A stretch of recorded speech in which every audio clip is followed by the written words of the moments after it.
الحمد لله رب العالمين، والصلاة والسلام على حبيبه سيد الأنبياء وأشرف المرسلين وعلى آله الطيبين الطاهرين وأصحابه الأكرمين الأفضلين وعلى من أحبهم واتبعهم بإحسان إلى يوم الدين أجمعين. أما بعد، فقال الله سبحانه وتعالى في كلامه العظيم: أعوذ بالله من الشيطان الرجيم، بسم الله الرحمن الرحيم. إنا أرسلناك شاهدا ومبشرا ونذيرا لتؤمنوا بالله ورسوله وتعزروه وتوقروه وتسبحوه بكرة وأصيلا. وقال تعالى في شأن حبيبه الكريم: إن الله وملائكته يصلون على النبي يا أيها الذين آمنوا صلوا عليه وسلموا تسليما. اللهم صل على سيدنا محمد وعلى آله وصحبه أفضل صلواتك وعدد معلوماتك وبارك وسلم. رونق اسٹیج قابل صد احترام حضرت مولانا سید شاہ وحید القادری عارف پاشا صاحب مدد اللہ العلی، مولانا حافظ سید شاہ قادر محی الدین المعروف مجتبی پاشا صاحب مدد اللہ، اور داعی اجلاس عالی جناب شمیم کوثر صاحب حفظہ اللہ، ناظم اجلاس عالی جناب محمد فہیم صاحب حفظہ اللہ، اور خاک طیبہ ٹرسٹ کے صدر نشین اور جملہ عہدیداران اور بزم غلامان مصطفیٰ صلی اللہ علیہ وسلم کے تمام ارکان، ممبران اور جمیع بزرگان محترم، دانشوران قوم و ملت، مکرم حاضرین و سامعین، اللہ رب العزت کا ہم شکر بجا لاتے ہیں کہ اس نے ہمیں اپنے حبیب کریم صلی اللہ تعالی علیہ وآلہ وسلم کی امت میں پیدا فرمایا اور اپنی بے پایاں نعمتوں سے، رحمتوں سے سرفراز فرمایا ہے، اور ان من جملہ نعمتوں کے یہ بھی عظیم نعمت و دولت ہے کہ ہم اپنے حبیب پاک صلی اللہ تعالی علیہ وآلہ وصحبہ وسلم کے تذکرہ جمیل کی پرنور مجلسوں کا انعقاد بھی کر رہے ہیں، اور اس میں مختلف لحاظ سے، مختلف جہات سے محبتوں کے، چاہتوں کے نذرانے پیش کر رہے ہیں۔ میں تمام ذمہ داران کو دلی مبارکباد پیش کرتا ہوں، اور یہ نونہالوں کی جو جماعت تیار ہو رہی ہے، جو کہ ہمارا سرمایہ ہے اور ہمارا یہی مستقبل ہے۔ آگے رسول پاک علیہ السلام کی تعلیمات کو منتقل کرنے والے لوگ ہیں یہ، اس وجہ سے ان کے یہ جذبات اور ان کی یہ کاوشیں نہایت ہی لائق تحسین ہیں، اور ان پر جو محنتیں کر رہے ہیں وہ بھی لائق صد تبریک ہے۔ اللہ رب العزت سے میری عاجزانہ دعا ہے کہ مالک لوح و قلم اپنے حبیب پاک علیہ السلام کے اس پاکیزہ مشن کو انہیں آگے بڑھانے کی توفیق رفیق عطا فرما، آفات ارض و سما سے محفوظ و معمون رکھ، اور اس مبارک ذکر کے تصدق میں اہتمام کرنے والوں کو، شرکت کرنے والوں کو ہی برکتوں سے نہ نواز، بلکہ ان کے ساتھ ساتھ ان کی آنے والی نسلوں کو بھی برکتوں سے مالا مال فرما۔ حضرات گرامی، دیکھیے آپ، اللہ کے حبیب صلی اللہ تعالی علیہ وآلہ وصحبہ وسلم کو رب العالمین نے ساری کائنات کے لیے اپنا عظیم انعام قرار دیا ہے، اور سارے جہانوں کے حق میں سراپا رحمت قرار دیا ہے۔ ارشاد الہی ہے: وما ارسلناک الا رحمۃ للعالمین، اور اے حبیب صلی اللہ علیہ وآلہ وسلم، ہم نے آپ کو تمام جہانوں کے لیے سراپا رحمت بنا کر بھیجا ہے۔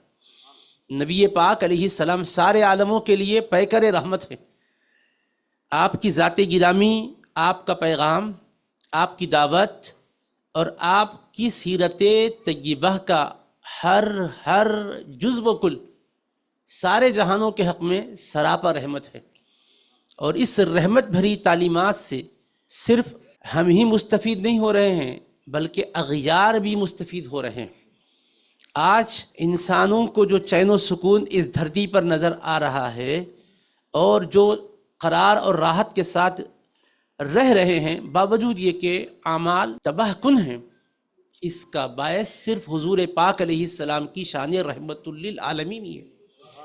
دیکھیے جس موقع پر اللہ رب العزت نے اپنے حبیب پاک علیہ السلام کو اس خاکدان گیتی پر خاتم النبیین بنا کر جلوہ گر کیا تھا، اس موقع پر اللہ کے حبیب علیہ السلام نے اللہ کی طرف لوگوں کو بلانا شروع کیا تھا، تو انہوں نے حضور اکرم علیہ السلام کو بہت ستایا، اذیتیں پہنچائی، عجیب عجیب قسم کے مطالبے کیے، مگر فکر یہ رہی کہ حبیب پاک علیہ السلام کی دعوت کو یہ قبول کریں، اللہ کی وحدانیت کو دلوں میں جاگزیں کر لیں۔ انہوں نے ستانا ہی نہیں شروع کیا، بلکہ قرآن مجید کہتا ہے وَإِذْ يَمْكُرُ بِكَ الَّذِينَ كَفَرُوا، اے حبیب کیسے لمحات گزرے ہیں کہ کفر کرنے والے آپ کے ساتھ مختلف قسم کی چال بازیاں کرتے رہے، لِيُثْبِتُوكَ، کہ آپ کو قید خانے میں ڈال دیں، یا آپ کو شہید کر دیں، یا آپ کو وطن سے نکال دیں، اس طرح کی چال بازیاں کر رہے تھے۔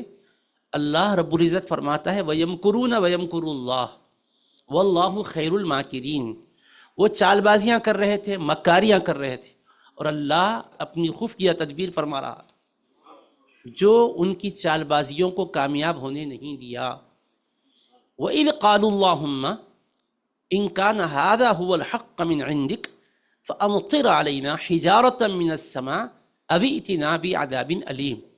اب ذرا دیکھیے کس قدر بے باکی ہے، کس قدر جرأت ہے، کس قدر گستاخی ہے۔ کہنے لگے اے اللہ یہ پیغام جو محمد مصطفیٰ صلی اللہ علیہ وسلم ہمیں پڑھ کر سنا رہے ہیں، اگر یہ حق ہے تو ہم پر آسمان سے پتھروں کی برسات فرما، یا کوئی دردناک عذاب بھیج جس میں ہمیں مبتلا کرتے۔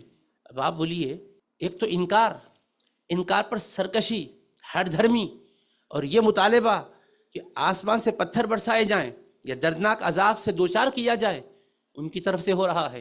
سابق کی مثالیں ہمارے سامنے موجود ہیں، کیسے کیسے عذاب ان پیغمبروں کا انکار کرنے والی امتوں پر اللہ نے نازل فرمائے تھے۔ اللہ فرما رہا ہے فَكُلًّا أَخَذْنَا بِذَنبِهِ، ہم نے ہر ایک کو ان کے گناہوں کی وجہ سے پکڑا۔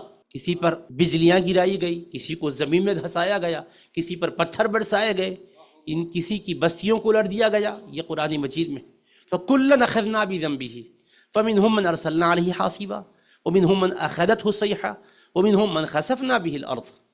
یہ ہوا قرآن مجید کی روح سے سابقہ امتوں کے ساتھ، اور یہ امت کہہ رہی تھی، یہ نالائق کہہ رہے تھے کہ آپ جس قرآن کی بات کر رہے ہیں، جس اسلام کی بات کر رہے ہیں، ہم تو اس کو ماننے کے لیے تیار نہیں ہیں۔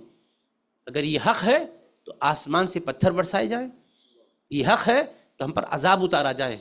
اللہ کیا فرما رہا ہے وَمَا كَانَ اللَّهُ لِيُعَذِّبَهُمْ وَأَنْتَ فِيهِمْ۔ اے حبیب ان کی نالائقیوں کا تو مقتضا یہی ہے کہ بجلیاں گرے اور یہ تباہ کر دیے جائیں، زمین میں دھسا دیے جائیں، مگر محبوب اس کے باوجود نہ بجلی گر رہی ہے، نہ زمین میں دھسائے جا رہے ہیں، اور اس کے ساتھ ساتھ کہہ رہے ہیں کہ عذاب بھیجا جائے۔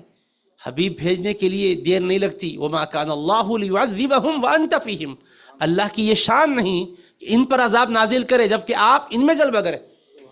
آپ کی جلوہ گری باعث ہے کہ عذاب رکا ہوا، حالانکہ مطالبہ کر رہے ہیں، مگر ہم عذاب کو محض روک رہے ہیں آپ کے وجود گرامی کی وجہ سے، کیونکہ ہم نے آپ کو رحمت للعالمین کی خلعت پہنا کر بھیجا ہے۔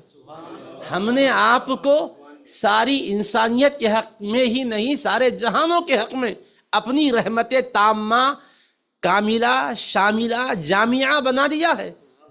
اب ہم جس پر رحمت کریں گے آپ کی وساطت سے کریں گے حبیب، اس وجہ سے ان کے مطالبے کے باوجود عذاب جو رکا ہوا ہے یہ صرف آپ کے وجود گرامی کی برکت ہے۔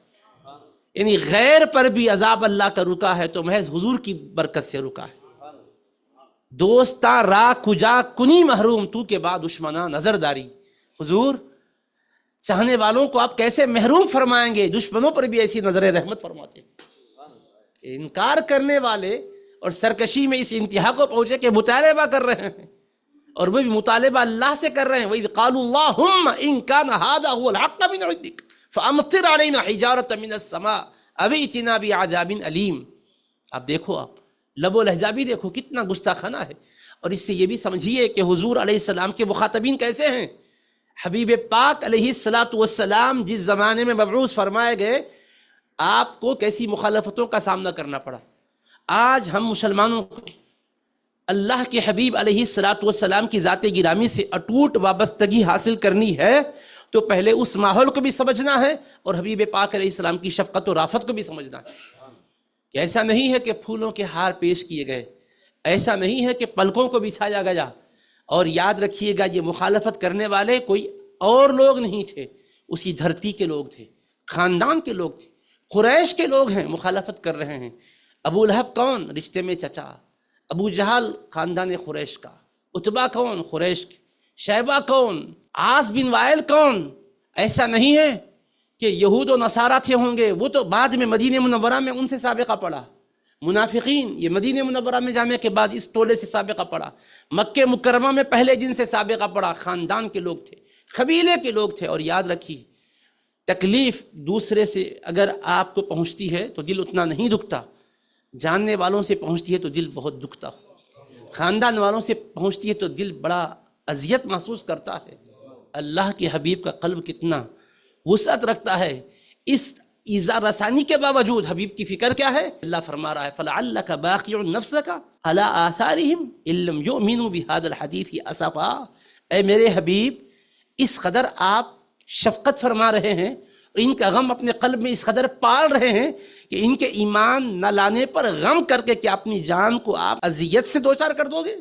کیا حبیب اپنی جان پر مصیبت لاؤ گے میرے محبوب؟ وَلَقَدْ نَعْلَمُ أَنَّكَ يَضِيقُ صَدْرُكَ بِمَا يَقُولُونَ۔ حبیب ہم جانتے ہیں ان کی ایذا رسانی سے آپ کے قلب کو دکھ پہنچ رہا ہے۔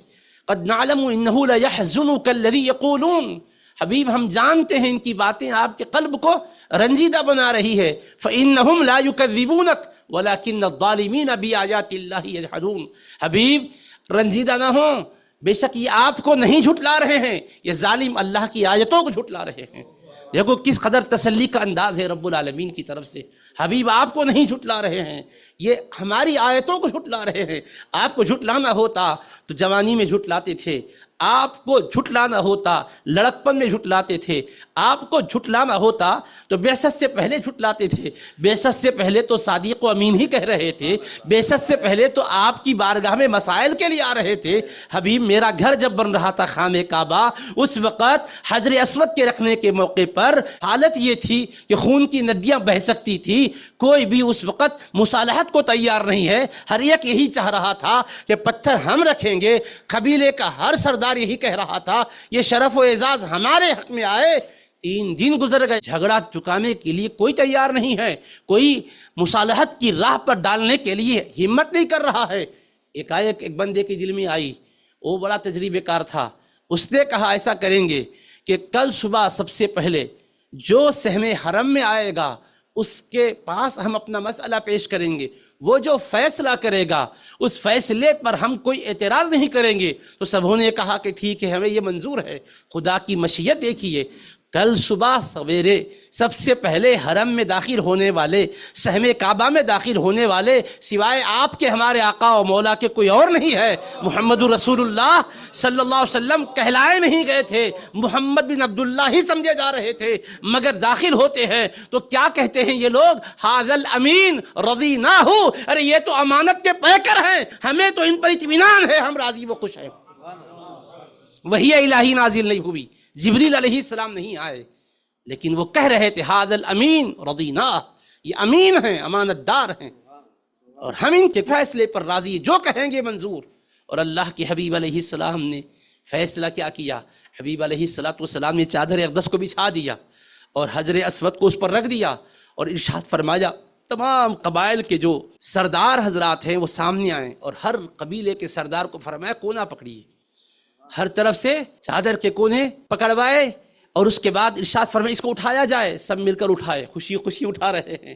اور جب حجر اسود کے مقام پر تنصیب کا وقت آیا تو دست اقدس میں اس پتھر کو لے کر حبیب پاک نے نصب کر دیا۔ سب خوش ہو گئے، ایک بہت بڑی جنگ جو چھڑ رہی تھی وہ جنگ مرتفع ہو گئی، صرف حضور پاک علیہ الصلوۃ والسلام کی تدبیر کی وجہ سے، بصیرت کی وجہ سے، حکمت کی وجہ سے، دور اندیشی کی وجہ سے۔ تو اللہ کے حبیب علیہ السلام کا کہاں انکار ہو رہا ہے؟ بولیے آپ۔ وہاں تو تسلیم کر کے ہی چل رہے تھے. انکار کب ہوا؟ جب آپ نے فرمایا اللہ کے سوا کوئی عبادت کے لائق نہیں، معبود برحق وہی اللہ ہے جس نے تمہیں پیدا کیا، اس کے علاوہ کوئی عبادت کے لائق نہیں. تب مخالفت شروع ہوئی. صرف اللہ کو معبود مانو اس پر جھگڑا نہیں تھا، وہ اللہ کو الہ تو مانتے تھے لیکن اوروں کو بھی الہ مانتے تھے. اسی لیے جب حبیب پاک نے اللہ کی طرف ان کو بلایا تو کہا اجعل الآلہۃ الہ واحدہ ان ھذا لشیء عجاب، کہ سارے خدائیں چلے گئے اور ایک ہی خدا ہے. تمام خداؤں کو کیا ایک ہی بنا دیا ہے انہوں نے، کہ سارے معبودوں کا ایک ہی معبود بنا دیا ہے. وہ کہتے تھے اللہ معبود ہے، وہ الہ اعظم ہے، باقی چھوٹے چھوٹے خدا ہیں. یہ ان کا تصور تھا. یعنی الوہیت کو انہوں نے تقسیم کر کے رکھا تھا. لات بھی خدا ہے، منات بھی خدا ہے، عزا بھی خدا ہے، ہبل بھی خدا ہے. اس طرح سے کئی خدا ان کے پیش نظر تھے. حبیب پاک علیہ السلام سے انہوں نے مخالفت کیوں کی؟ یہ سننے کے بعد کہ لا الہ الا اللہ، نہیں ہے کوئی عبادت کے لائق، صرف اللہ ہی عبادت کے لائق ہے، بجوز اللہ کے کوئی عبادت کے لائق نہیں. یہ ہے حبیب کی دعوت. اللہ معبود ہے یہ دعوت نہیں، معبود ہے تو کوئی اور بھی معبود ہے یہ تصور رہ سکتا تھا. کہا کوئی اور معبود نہیں ہے، صرف اللہ ہی معبود ہے. اس دعوت پر اختلاف خاندان والوں نے کیا، اس دعوت پر اختلاف اطراف والوں نے کیا. اس دعوت کی وجہ سے مکہ مکرمہ میں مسلمان ہونے والوں پر مظالم کے پہاڑ ڈھائے جانے لگ گئے. امام الانبیاء علیہ السلام کو ستانے لگ گئے. حبیب پاک علیہ السلام صرف یہی سمجھا رہے ہیں کہ دیکھو کسی چیز کے لیے بھی میں تم سے خواہش نہیں کرتا، بس ایک ہی میری خواہش ہے، میں کھلی آنکھوں سے دیکھ رہا ہوں انکار کی صورت میں سخت عذاب میں مبتلا کیے جاؤ گے، یعنی مرنے کے بعد. دنیا میں تو حبیب پاک علیہ السلام کے جلوہ گری کے فیضان سے بڑا عذاب تو نہیں آئے گا، البتہ جب آنکھیں بند ہوں گی تو عذاب سے دو چار کر دیے جاؤ گے، پھر قبر و حشر کی خطرناک سختیوں سے گزرنا پڑے گا.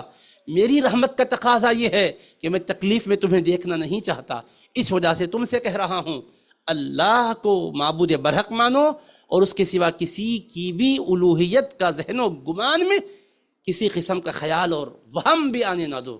اللہ خیر اما یشرکون، سمجھایا جا رہا ہے کہ کیا اللہ کے معبود برحق ہوتے ہوئے کسی اور کے سامنے جبین میں میاس خم کی جائے گی، کیا کسی اور کو اپنا معبود مانا جائے گا؟ یہ نہیں ہو سکتا. توحید کے دلائل پیغمبر سناتے جا رہے ہیں، لیکن ان کو صرف ایک ہی بات تھی کہ ہمارے آبا و اجداد سے ہم جو سنتے آ رہے تھے اس کے برعکس آپ کی دعوت ہے، اس وجہ سے ہم تسلیم کرنے کو تیار نہیں. سرکشی پر آمادہ ہو گئے، اذیتیں پہنچانے لگ گئے. اللہ کے حبیب علیہ السلام کی استقامت دیکھیے گا. اللہ کے محبوب اللہ تبارک و تعالیٰ نے جن کو نبیوں کا سردار بنایا، حبیب کردگار بنایا، شافع روز شمار بنایا، احمد مختار بنایا. حبیب پاک علیہ السلام کا پاور یہ ہے کہ ادھر مصطفیٰ علیہ السلام کے بچپن کے احوال میں یہ بات آتی ہے. حضرت سیدنا عباس ابن عبد المطلب چچا ہیں، عرض کرتے ہیں حضور بچپن میں آپ کو دیکھا کرتا تھا، آپ جھولے میں ہوتے تھے، آپ کی انگشت اقدس کے اشارے پر چاند گھوم جایا کرتا تھا، میں جاننا چاہتا ہوں کہ واقعہ کیا تھا. حضور پاک علیہ السلام نے مسکرا کر فرمایا چچا بات اصل میں یہ ہے کہ میری امی جان بچپن میں شفقت کے مارے، جیسا کہ ماؤں کا طریقہ ہے، بچوں کے ہاتھ ادھر ادھر لگ جانے سے بچانے کی خاطر کبھی باندھ دیا کرتی ہیں. میری امی جان شفقت کے باعث ہاتھوں کو باندھی تھی اور قریب تھا کہ میں رو پڑتا، چاند تسلی دے رہا تھا حبیب نہ روئیے گا. تو دراصل وہ چاند مجھے بچپن میں رونے سے روکتا ہوا تسلی کی باتیں کر رہا تھا، دل بہلا رہا تھا. تو حبیب پاک علیہ السلام فرماتے ہیں چچا جان یہی نہیں، چاند ہی سے میں کھیلتا نہیں تھا، چاند ہی میرا کھلونا نہیں تھا. اس بچپن میں میرا حال یہ تھا کہ عرش الہی کے نیچے فرشتوں کی تسبیح کی آواز بھی سنتا تھا. یا چچا جان میری وہ کیفیت تھی. تو ذرا سوچئے تو صحیح، بچپن میں یہ معاملہ ہے کہ جن کے آنکھ سے آنسو نکلے بھی نہیں ہے، ابھی جو روئے بھی نہیں ہے، اس سے قبل ہی اللہ نے چاند کو پابند کر دیا. یہ میرے حبیب ہے، ان کا رونا دیکھا نہیں جائے گا، ان کی آنکھ کے آنسو دیکھے نہیں جائیں گے، تسلی دے میرے حبیب پاک علیہ السلام کو. تو کہنے لگے کہ یہ بات تھی کہ چاند تسلی دیتا تھا اور چاند سے میں باتیں کرتا تھا، چاند مجھ سے باتیں کرتا تھا. تو حضرت عباس نے کہا اس واقعے نے میرے دل پر اتنا اثر کیا تھا کہ میرے دل میں تھا یقیناً آپ کی بڑی شان ہونے والی ہے. بعد میں اسلام قبول کیے تو کہا سبب دراصل وہ واقعہ تھا جو میں نے بچپن میں دیکھا تھا. اللہ کے حبیب علیہ السلام کا یہ ایک طرف معاملہ ہے، اور ادھر دیکھیے آپ مخالفت میں دشمن کھڑے ہوئے ہیں۔ وہ اللہ رب العزت حبیب پاک علیہ السلام کو یہ فکر کے ماحول سے کیوں گزار رہا ہے؟ بولیے، سمجھانا چاہتا ہے آنے والے دور میں مسلمانوں کو۔ آج دنیا بھر کا منظرنامہ آنکھوں کے سامنے رکھیے گا، کہاں کس ملک میں کس جگہ کیا ہو رہا ہے آنکھوں کے سامنے رکھیے گا۔ مایوسی کا کبھی مسلمان شکار نہ ہوں۔ یہ حالات وہ حالات دیکھ کر اللہ کے دین سے خدا نخواستہ بیزار نہ ہوں۔ رب العالمین نے پہلے ہی سے ہمیں بتایا، ذرا دیکھو ہمارے حبیب ہیں، ہمارے محبوب ہیں، اتنے چہیتے اتنے پیارے ہیں کہ ہم نے اپنے دست قدرت سے مصطفیٰ علیہ السلام کو بنایا، اپنے نور کے فیض سے حبیب پاک کے نور کی ہم نے تخلیق فرمائی، ان کے نور ہی کے فیضان سے ہم نے انبیاء کرام کو پیدا کیا، ارواح کو پیدا کیا، اور جتنے انبیاء کرام دنیا میں تشریف لائے وہ انہی کے نورانیت سے منور ہو کر اجالے دیتے رہے۔ امام بوصیری کہتے ہیں فاق النبیین فی خلق و فی خلق ولم یدانوہ فی علم ولا کرم فإنہ شمس فضل ہم کواکبها یظہرن انوارها للناس فی الظلم وکلہم من رسول اللہ ملتمس غرفا من البحر او رشفا من الدیم وواقفون لدیہ عند حدہم من نقطة العلم او من شکلة الحکم فهو الذي تم معناه وصورته ثم اصطفاه حبيبا بارئ النسم منزه عن شريك في محاسنه فجوهر الحسن فيه غير منقسم۔ تو دیکھیے گا مصطفیٰ علیہ السلام کی شان کہ سارے نبیوں میں فوقیت رکھتے ہیں مصطفیٰ، خلق کے اعتبار سے، صورت کے اعتبار سے، خلق کے اعتبار سے مقام حضور پاک علیہ السلام کا بلند و بالا ہے۔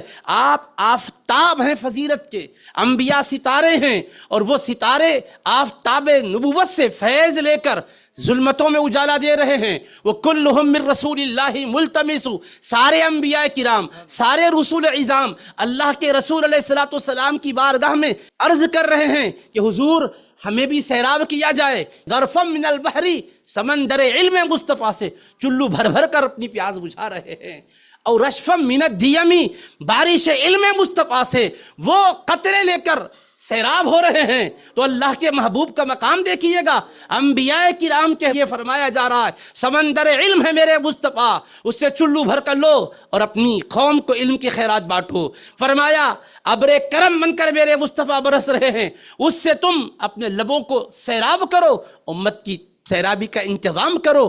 اللہ کے محبوب علیہ السلام کے سامنے انبیاء کہاں ہیں؟ وہ واقفون لدیہ عند حدہم، بارگاہ مصطفیٰ میں انبیاء اپنے حدوں کے لحاظ سے کھڑے ہوئے ہیں۔ کیسے کھڑے ہوئے ہیں؟ من نقطۃ العلم او من شکلۃ الحکم، علم کی کتاب مصطفیٰ کی ذات ہے، اور کتاب میں جو تحریر ہوتی ہے ایک نقطے کی طرح انبیاء کا علم ہے، اور پوری کتاب مصطفیٰ کا علم ہے۔ او من شکلۃ الحکم، حکمتوں کا مصطفیٰ علیہ السلام خزانہ ہے، اور ان حکمتوں کے خزانے میں انبیاء کیا ہیں؟ حروف پر جو اعراب لگائے جاتے ہیں زبر زیر پیش، وہ اعراب کی شان انبیاء کی ہے، اور مصطفیٰ علم کا خزانہ ہے۔ یہ امام بوصیری فرما رہے ہیں، جس کو آپ قصیدہ بردہ میں پڑھتے ہو۔ آپ ذرا سوچئے، وہ رسول پاک علیہ السلام رب العالمین فرما رہا ہے وَأَنزَلَ اللَّهُ عَلَيْكَ الْكِتَابَ وَالْحِكْمَةَ وَعَلَّمَكَ مَا لَمْ تَكُنْ تَعْلَمْ۔ اے حبیب، آپ پر اللہ نے کتاب بھی نازل کی، حکمت بھی نازل کی، اور آپ کو وہ علوم سکھائے جو آپ نہ جانتے تھے، اور ایسا علم عطا کیا مصطفیٰ علیہ السلام کو کہ آپ کے علم سے کائنات کو سیرابی مل رہی ہے، آپ کے علم سے کائنات کے لیے مسائل حل ہو رہے ہیں، گتھیاں سلجھ رہی ہے، انبیاء کرام کا علم بتایا جا رہا ہے، نبیوں کے سردار کے علم سے وہ فیض پا رہے ہیں۔ اور کیوں نہ فیض فرمائیں، تلک الرسل فضلنا بعضهم على بعض منهم من کلم اللہ ورفع بعضهم درجات۔ اللہ تبارک و تعالی تمام رسولوں کو مقامات دیا ہے، تمام رسولوں کو شان و عظمت سے نوازا ہے، لیکن ان کے ساتھ ساتھ فرق مراتب بھی رکھا ہے۔ کسی کو ہم کلامی کے شرف سے مشرف فرمایا، حضرت موسیٰ کو کلیم اللہ بنایا، مصطفیٰ کو ہم کلامی کا شرف بھی بخشا، ورفع بعضهم درجات، اس کے ساتھ ساتھ کئی درجوں نبیوں پر بلند و بالا کر دیا، نبیوں کا امام بنا دیا۔ دیکھو جلوہ کیسا دکھا رہا ہے حضرت سیدنا نبی پاک علیہ السلام کی شان امامت کو دیکھ رہا ہو، قرآن ہی سے دیکھو، میں کوئی اور قصے کی بات نہیں، شعر تو سنایا قصیدہ بردہ کا تاکہ ذوق کی تسکین ہو، ورنہ دلیل کے بطور وہ شعر نہیں ہے، آیات قرآنیہ ہے۔ دیکھو اللہ تبارک و تعالیٰ قرآن میں فرما رہا ہے، حضرت سیدنا ابراہیم علیہ السلام کون؟ جنہوں نے خانہ کعبہ کی تعمیر کی اور اپنے شہزادے کے ساتھ رب ذوالجلال سے دعا کی، اور اس دعا میں کیا مانگا؟ ربنا وابعث فیہم رسولا منہم یتلو علیہم آیاتک ویعلمہم الکتاب والحکمت ویزکیہم۔ اے ہمارے پروردگار، تیرے حکم پر ہم نے خانہ کعبہ کی تعمیر تو کر دی ہے،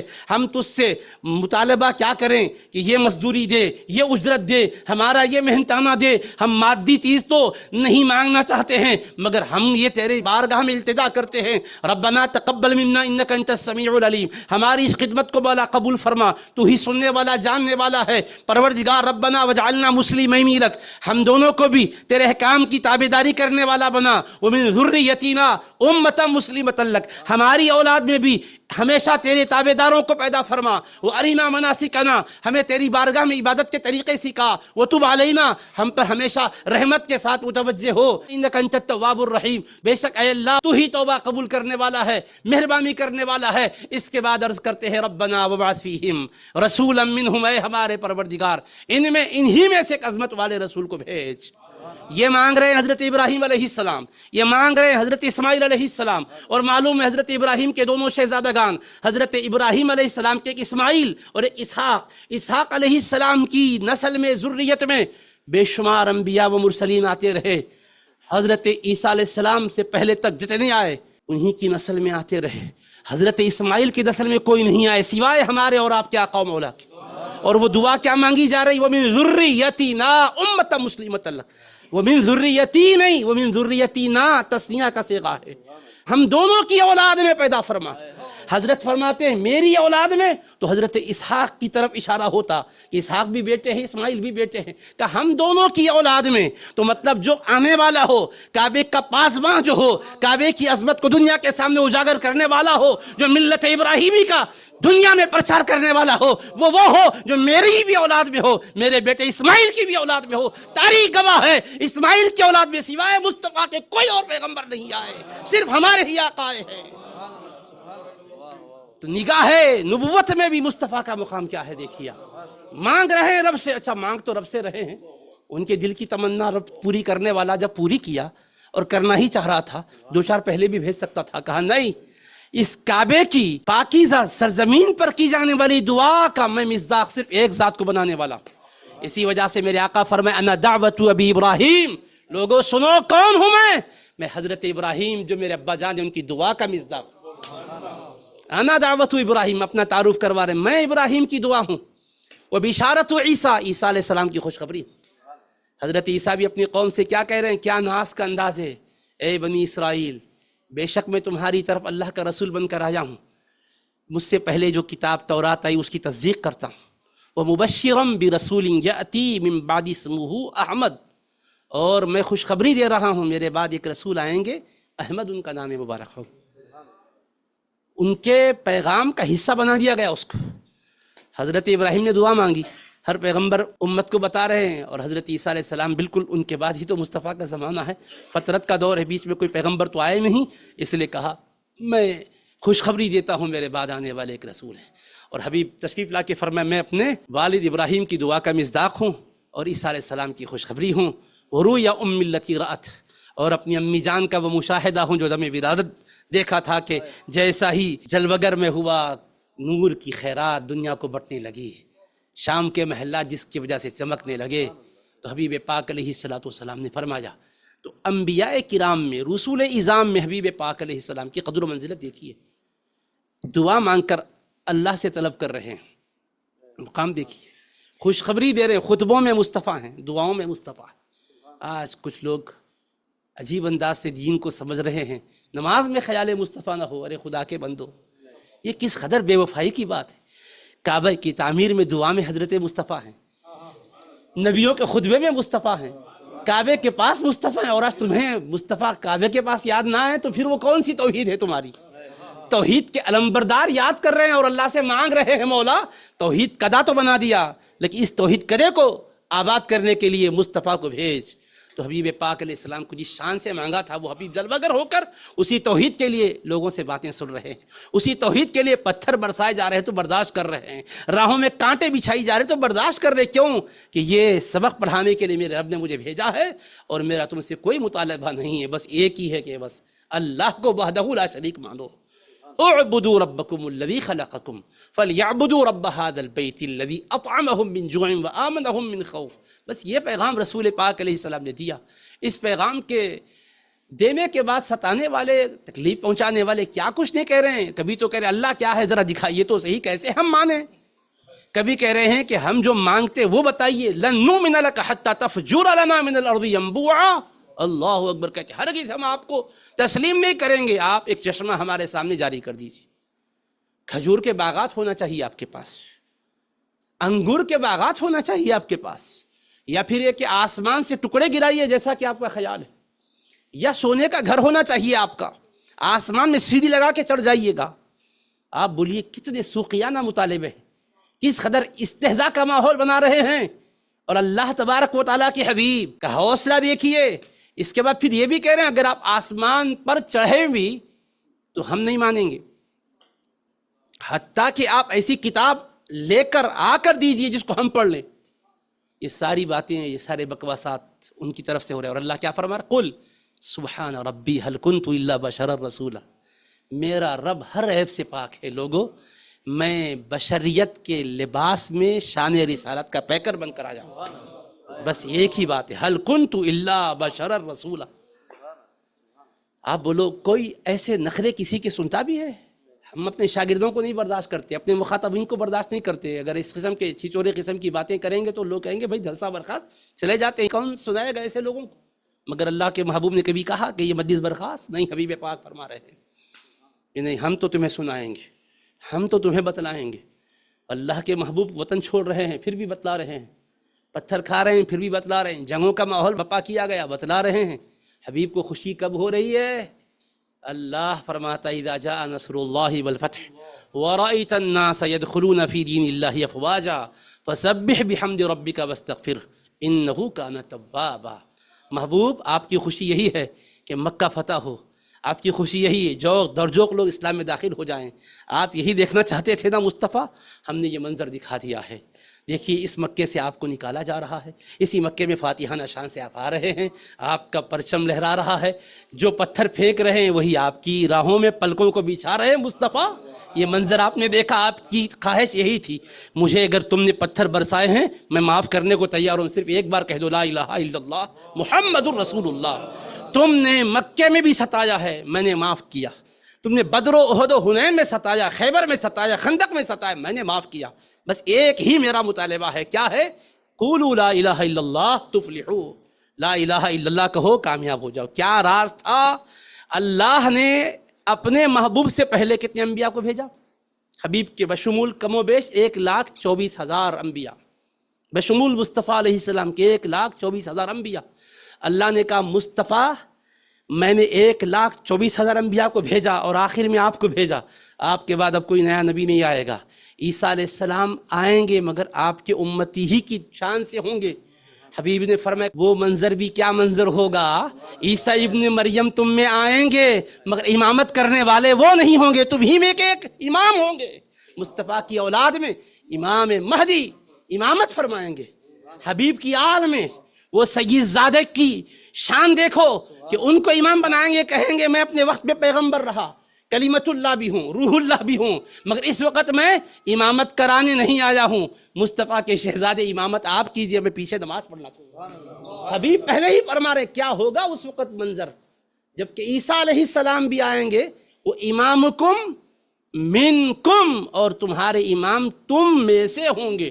تو اللہ نے 1,24,000 نبیوں کو بھیج کر ایک جماعت بنایا، کہا یہ میرے نمائندے ہیں مصطفیٰ، میں نے ان کو بھیجا اور ختم نبوت کا تاج پہنا کر آخر میں بھیجا۔ حبیب آپ کو آخر میں بھیجا، کوئی اب نبی تو آنے والے نہیں ہیں، آپ اپنے بھی نمائندے بنائیے۔ نمائندے بنانے کے لیے مصطفیٰ کوشش کر رہے ہیں، کیونکہ حبیب جس کو کلمہ پڑھائیں گے، جو حبیب کا چہرہ انور دیکھ کر کلمہ پڑھیں گے، کیا کہلائیں گے؟ وہ صحابہ۔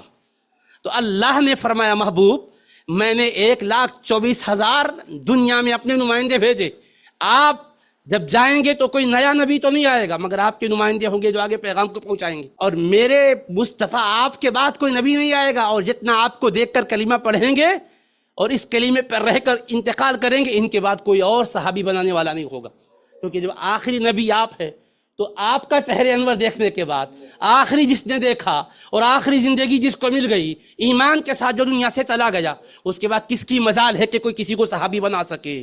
یہ شرف آپ کا ہے میرے مصطفیٰ، تو میں نے حبیب اللہ آپ کو بنایا۔ کل محشر میں جھنڈا حمد کا آپ کے ہاتھ میں ہوگا، انبیاء کو آپ کے ماتحت میں کروں گا، تو انبیاء بھی آپ کے جھنڈے تحت ہوں گے، تو آپ کی یہ امت جس کو آپ نے بنایا وہ بھی جھنڈے کے تحت ہوں گے، تو یہ ایک نمائندے میرے بھی ہوں گے، ایک نمائندے مصطفیٰ آپ کے بھی ہوں گے۔ تو حبیب کے دل میں یہی خواہش تھی، مولا جب تو نے اتنی مجھ کو محبت سے نوازا کہ عرش کے پائے پر اپنے نام کے ساتھ میرا نام تو نے لکھوایا، جنت کے درختوں کے پتے پتے پر نام لکھوایا، ہر جگہ میرا ڈنکا بجایا، میں بھی تیری توحید کا ڈنکا بجا رہا ہوں۔ میں بھی چاہتا ہوں کہ کم و بیش 1,24,000 میرے بھی نمائندے ہوں، اس وقت تک میں سکون سے نہیں بیٹھوں گا۔ رب کے حبیب کوشش کرتے رہے، مکہ فتح ہو گیا، اس کے بعد تعداد بڑھتی گئی، یہاں تک کہ کم و بیش 1,24,000 تیار ہو گئے، حجۃ الوداع میں لے کر مصطفیٰ تشریف لائے۔ رب نے فرمایا الیوم اکملت لکم دینکم واتممت علیکم نعمتی ورضیت لکم الاسلام دینا، آج میں نے اپنے دین کو مکمل کر دیا ہے، آج میں نے اپنی نعمت کو تمام کر دیا ہے، اسلام کو میں تمہارے لیے بطور دین کے پسند فرما لیا ہے۔ اللہ کے حبیب کا رب فرما رہا اذا جاء نصر اللہ والفتح، جب اللہ کی مدد آ جائے اور مکہ فتح ہو جائے، آ گئی اللہ کی مدد، فتح ہو گیا مکہ، وَرَأَيْتَ النَّاسَ، آپ دیکھو لوگوں کو يَدْخُلُونَ فِي دِينِ اللَّهِ أَفْوَاجًا، فوج در فوج، جوق در جوق اسلام میں داخل ہوتے جا رہے ہیں۔ جب ایک ایک آ رہے تھے، دو دو آ رہے تھے، چند چند آ رہے تھے، اب اس کے بعد قبیلے کے قبیلے آ رہے، تعداد بڑھتی چلے جا رہی۔ جب یہ منظر دیکھو تو میرے محبوب آپ کا کام پورا ہو گیا، جماعت آپ بنا چکے، فَسَبِّحْ بِحَمْدِ رَبِّكَ، آپ اپنے رب کی حمد کے ساتھ اللہ کی پاکی بیان کیجئے، واستغفر، اور اس سے بخشش اپنی امت کے لیے چاہیے، انہو کانا توابا، بے شک اللہ خوب توبہ قبول کرنے والا ہے۔ تو حبیب نے بڑی محنتوں سے امت کو بنایا، اور بنا کے ان کے ذمے یہ ڈیوٹی لگئی، الا فلیبلغ الشاہد الغائب، میں نے تمہیں تیار کیا ہے، اب تمہاری ڈیوٹی یہ ہے کہ اس پیغام کو آنے والے لوگوں تک پہنچانا، آنے والے افراد تک پہنچانا۔ اس کے لیے آپ بتاؤ، مدینہ منورہ میں آپ جاتے ہو، مکہ مکرمہ میں جاتے ہو، جنت البقیع شریف میں کتنے صحابہ ہیں؟ کم و بیش 10,000 12,000، جنت البالا میں تو اس سے بھی کم، اور 1,24,000 کہاں چلے گئے بھائی؟ اللہ کے محبوب کا وہ فرمان کہ الا فلیبلغ الشاہد الغائب، کہ جو موجود ہیں اس پیغام کو غیر موجود تک پہنچائیں، اس پیغام کو لے کر دنیا کے خطے خطے میں پہنچ گئے، جہاں گئے مصطفیٰ کا پیغام لے کر گئے۔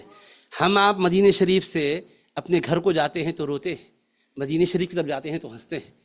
مدینہ کی سرزمین وہ ہے جہاں جانے والا خوش ہوتا ہے، جہاں سے لوٹنے والے کے آنکھ سے آنسو بہتے ہیں۔